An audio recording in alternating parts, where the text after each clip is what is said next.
So this is a book on self-defense utilizing a straight razor.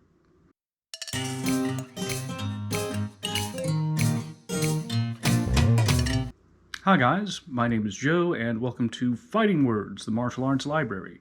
On this channel I discuss martial arts books and other martial arts related subjects. The subject of today's review is Close Shaves, the complete book of razor fighting. This is by Bradley J. Steiner. So what I could find about the author is that he studied like World War II combatives, including from Colonel Rex Applegate and Sergeant Charles Nelson, both of whom are highly regarded in the World War II combatives community. As mentioned, the subject of this book is fighting or self-defense with a straight razor. I decided to do this review because it's such an unusual subject. Now, in his introduction, the author talks about the psychological will to use a straight razor because it's something that's going to leave someone very bloody. You can potentially take pieces of them off with it, and not everybody's okay with that. He also discusses the strengths of a straight razor. One of the strengths he lists is that it is largely non-lethal because you can't really pierce with it the way you can with a knife that could, reach internal organs and stuff. By and large, a straight razor will not do that. It's interesting here that he includes it as a plus. He also says that it's legal, and I guess that's probably true.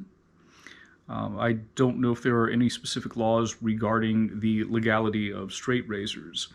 Also notes that it's pretty easy to conceal. He also goes over the limitations.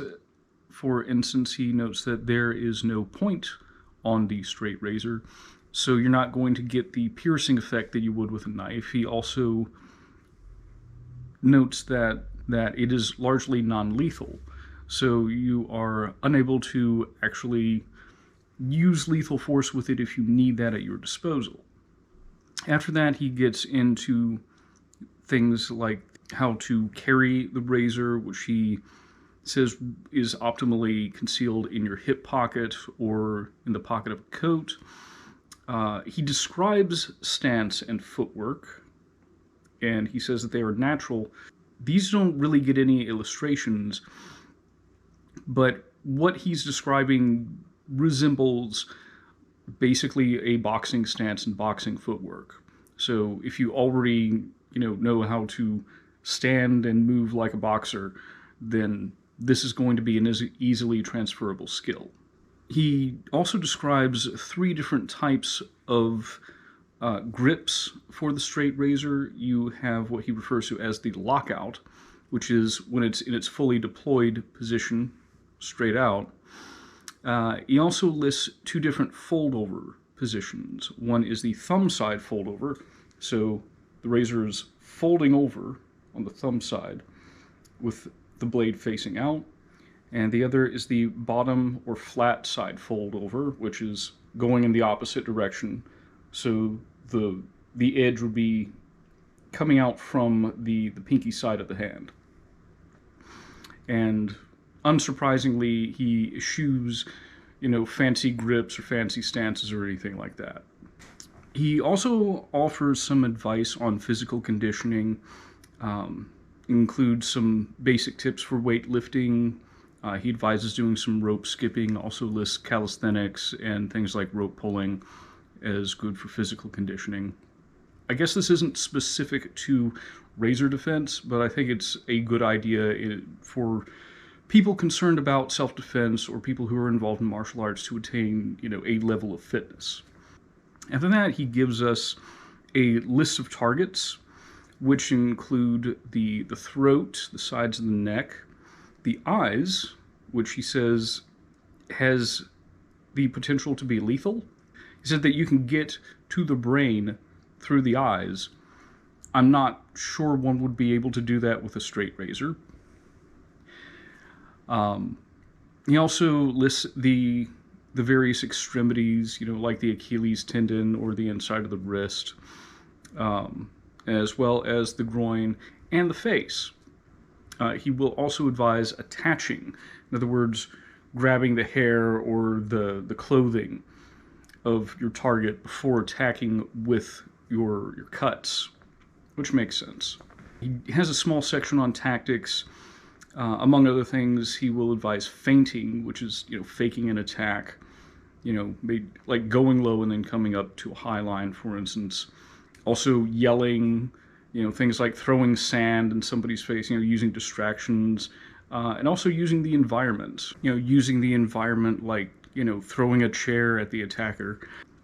He then goes on to demonstrate some self-defense against unarmed attacks using the razor.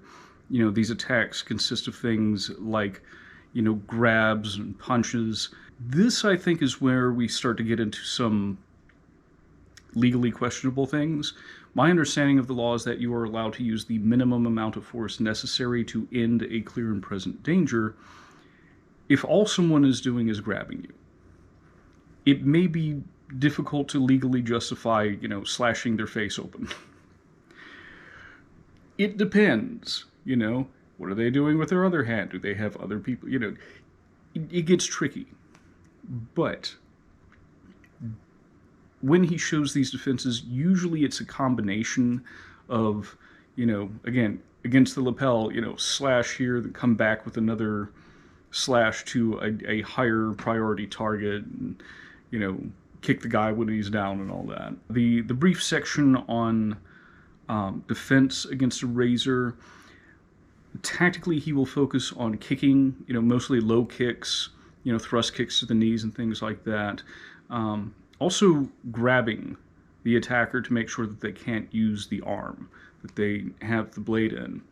And has a brief section on, what to do in razor versus razor fights, if you happen to find yourself in these. He actually offers like 5 step-by-step sequences depending on, what your opponent does, what is available to you. I'm wondering if this is more to sort of give one an idea of how to react in these situations, as opposed to you must do these steps one by one. Other notes, he plugs his system of combato throughout the book, and he is a fan of using low kicks, again, mostly thrust kicks to the knee with this system of fighting, I guess.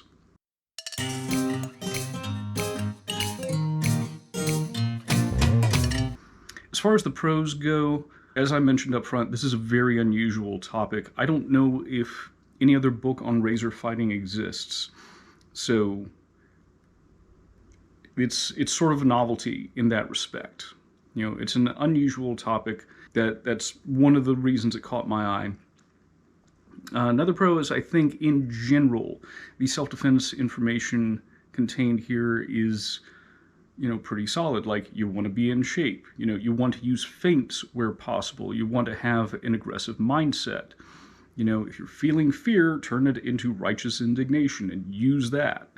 So I think in general, there's a lot of good self-defense principles here.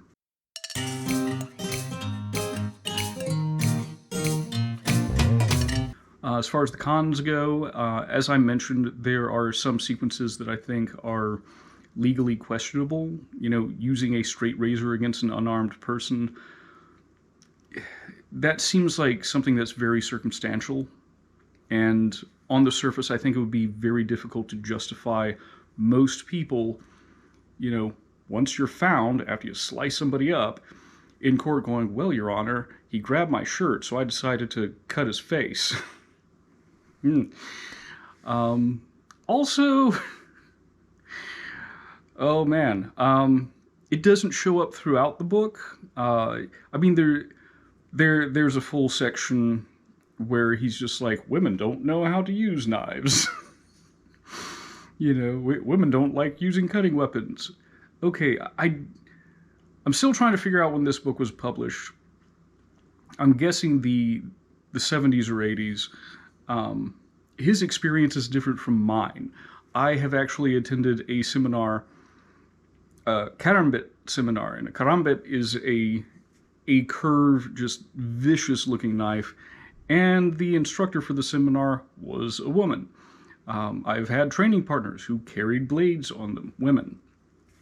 I need an equalizer if I get attacked by a bigger, stronger guy. So, I don't know. It sounds a little bit sexist and definitely doesn't match the reality that I'm familiar with. And also, there's a bit of racism.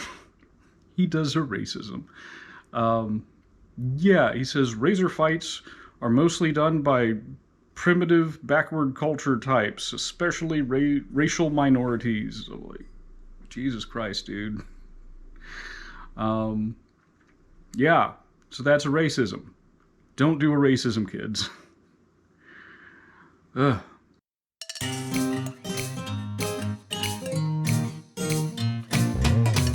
As far as recommendations go, I think in the grand scheme of self-defense stuff, there's some good food for thought. If you think you need a razor for self-protection, I mean, obviously check your local laws. That's definitely something you should do before you arm yourself with anything. See what you can legally walk around with. But, again, I don't know of any other source that talks about using a razor for self-defense. So, if that happens to be your go-to, this might be something worth looking up. That's all that I have for this week.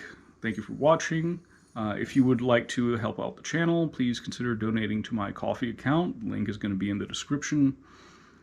And I'll see you guys later.